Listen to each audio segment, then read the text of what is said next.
What's up, guys? This is Zepton Tech, and I'm going to be giving a long-term review of the Apple Watch Series 7. The version that I have is the 45mm version in Starlight. It is not cellular compatible, but it is Wi-Fi enabled and connects to GPS, which is pretty neat. And just a few things about this watch with specification-wise is that it is 32GB. It does come with an always-on display and has an LTPO 2.0 display in general, which is refreshes at 1 Hz, which allows it to have an always-on display but last very long. For example, this watch is currently off, but it doesn't use that much of the display battery while it's technically being on, which I find nice. And then when you wake up the watch, it goes back into its normal mode. Same thing with other watch faces. When it dims, it will show the complication data, but the background will just turn off, which is pretty neat. Another thing about this watch is that it has a curved display, which I don't find often in other watches. As you could see, it's off, but you could still see your complication data. And since this watch is curved, if you're like holding it on a table and you're looking at it from an angle, you could still see your screen. You could see it's actually pretty sharply curved over the edge. You can see that is all display over the edge. It's hard to show on camera because the glass is kind of panoramic in person, so the camera's having trouble picking it up. But you could see how it is curved, and I'm holding it at a pretty sharp angle. It does come with this silicone band, which is pretty neat, and it doesn't give me problems with sleeping in it too because I wear this watch around 23 hours a day.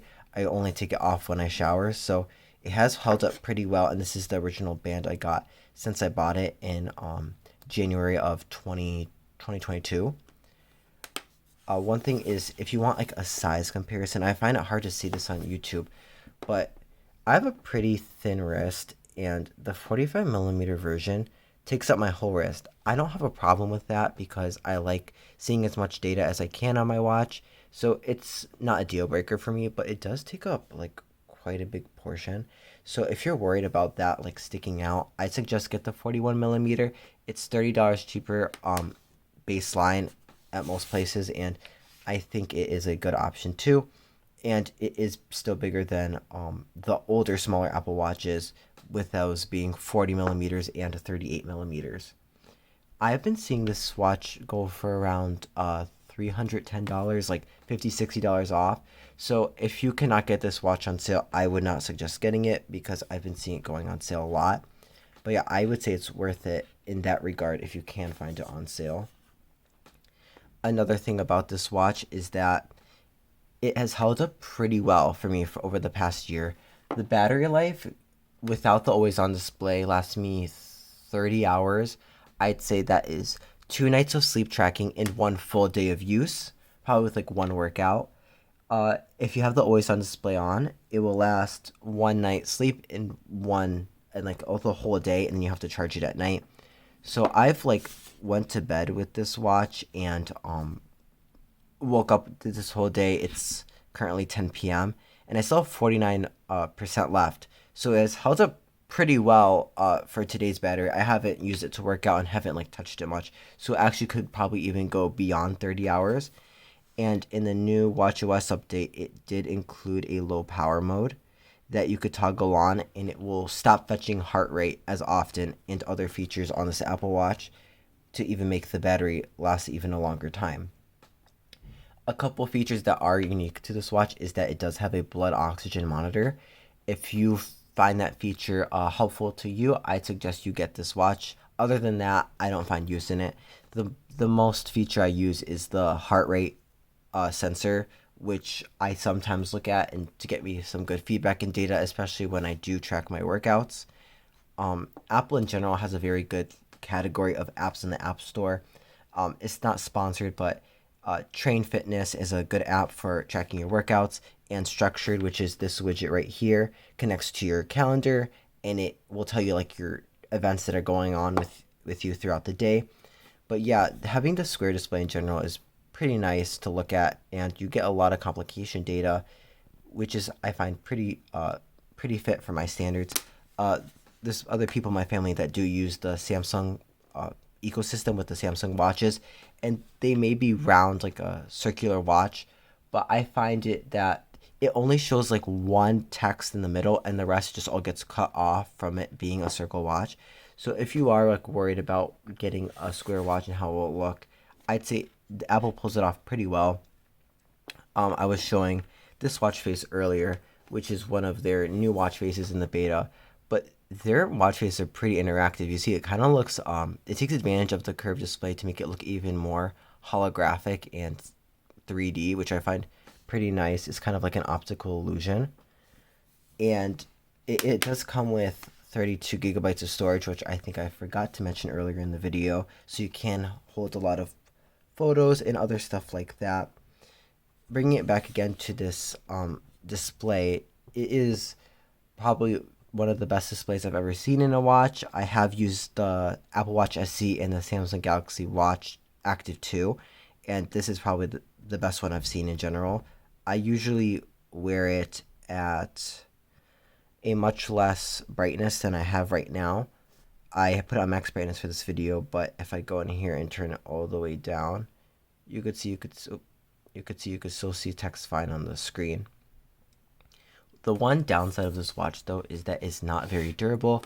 I took it on a Cedar Point trip earlier in the year, and I managed to get this huge scuff on it. If I could show on camera.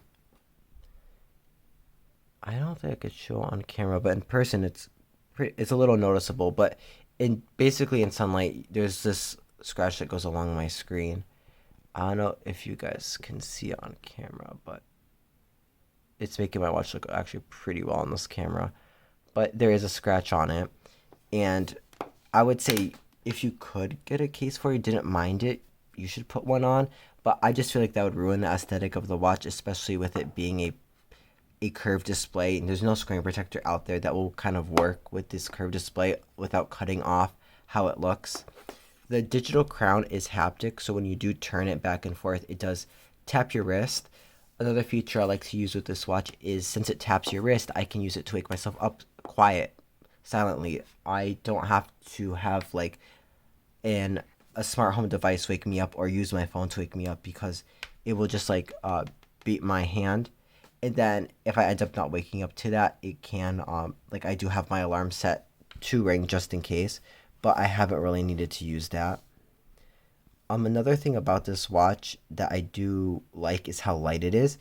I don't even feel like I'm wearing it. It kind of feels like an extension of my body in some sorts. I just wear it so often that I don't even feel like the weight or heaviness. It is aluminum, which I find pretty like good material. I haven't like had any scratching on the aluminum. The back is ceramic, so that's good because when I sweat, it doesn't like make a rash or anything. I mean, I've worn it all day. There's nothing on my wrist that looks bad. You could kind of see maybe a tiny little tan line of where my watch is. But yeah, I think it's pretty worth it. If you're comparing this to the Series 8, the only thing the Series 8 gives you is crash detection. But I don't think that's like a deal breaker feature that you shouldn't get this watch because it doesn't have it. It has the same display. It's LTPO 2.0 and everything.